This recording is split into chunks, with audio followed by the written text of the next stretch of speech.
கூட்டணி குறித்து பொதுவாகவே அதாவது பிஜேபி அல்லாத மற்ற கட்சிகள் அது எந்தெந்த கட்சிகள் என்னோடு வருவது என்பது குறித்தெல்லாம் கட்சியை பொறுத்தவரை முடிவு செய்யும், பொதுச் செயலாளர் முடிவு செய்வார். அதுக்கு 15 மாத காலம் இருக்கின்ற நிலை. ஆனால் பிஜேபி பொறுத்தவரையில் பொதுச் செயலாளர் தெளிவுபடுத்திட்டார். நேற்றும் இல்லை, இன்றும் இல்லை, நாளையும் இல்லை. எனவே ஒட்டுமொத்தமாக 2026 சட்டமன்ற தேர்தலில் கூட பிஜேபியோட கூட்டணி இல்லை என்பதை பலமுறை பொதுச் செயலாளர் அவர்கள் கழகத்தினுடைய அந்த எண்ணத்தை பிரதிபலிக்கின்ற வகையிலே அது தெரிவித்துவிட்ட நிலையில் அது குறித்து அவர் பொதுச் செயலாளர் கருத்து தான் நான் இந்த நேரத்தில் சொல்லியாக வேண்டும். ஒன்று. ரெண்டாவது, டிடிவி பொறுத்தவரை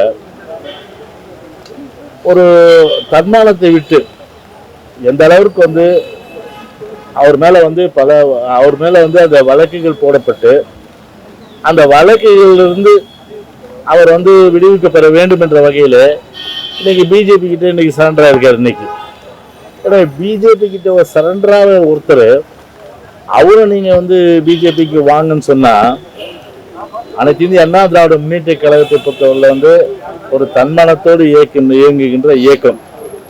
எனவே திரு டிடிவி காலில் இருந்து போல யார் காலில் விழ வேண்டிய அவசியம் எங்களுக்கு கிடையாது. ஸோ அந்த வகையில் பார்த்தீங்கன்னா பொதுச் செயலாளர்கிட்ட கட்சியினுடைய நிலைப்பாடு பொதுச்செயலாளர் எடுத்தது அந்த நிலைப்பாடு தான் தொடரும். எனவே அது எந்த மாறுபட கருத்தும் இல்லை என்றுதான் பொதுச் செயலாளர் இந்த கருத்தை நான் சொல்றேன். அமித்ஷா நேற்று நாடாளுமன்றத்தில் பேசும்பொழுது அம்பேத்கர் குறித்து பல்வேறு சர்ச்சைக்குரிய கருத்துக்களை தெரிவிச்சிருக்காரு.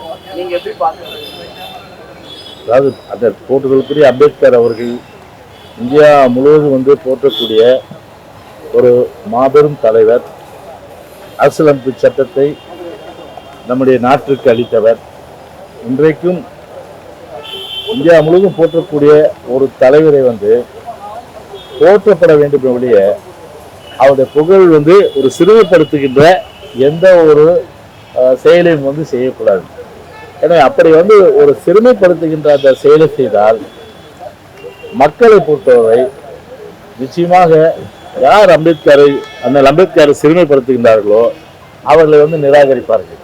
ஸோ அந்த வகையில் திரு அமித்ஷா அவர்களுடைய அந்த பேச்சு என்பது நிச்சயமாக பலதரப்பட்ட மக்கள் அவர்கள் எல்லாம் ஏற்றுக்கொள்ளாத ஒரு நிலையில் அந்த கருத்தை பொறுத்தவரை அதனால் அவர்களுக்கு தான் பிஜேபிக்கு தான் பின் விளைவு அது கடுமையாக இருக்கும். அது நேரு ஒரு அறிக்கை விட்டிருந்தாரு, அதிமுகவை கடுமையான உங்களுடைய பொதுச் செயலாளரை கடுமையான விமர்சனங்களை அறிக்கை விட்டிருந்தாரு.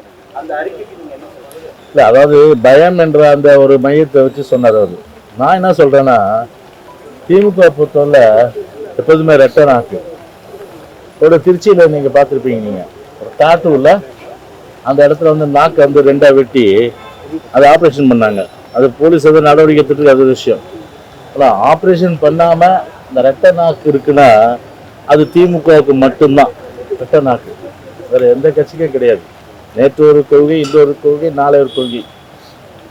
அப்படி நிறத்துக்கு ஏற்றாமல் தம்மை மாற்றிக்கொண்டு பதவி சுகத்துக்காகவும் அதிகார சுகத்துக்காகவும் யார் காலில் வேணாலும் விழுவாங்க, யார் காலை வேணாலும் வாருவாங்க, எந்த அளவும் இறங்கி போவாங்க.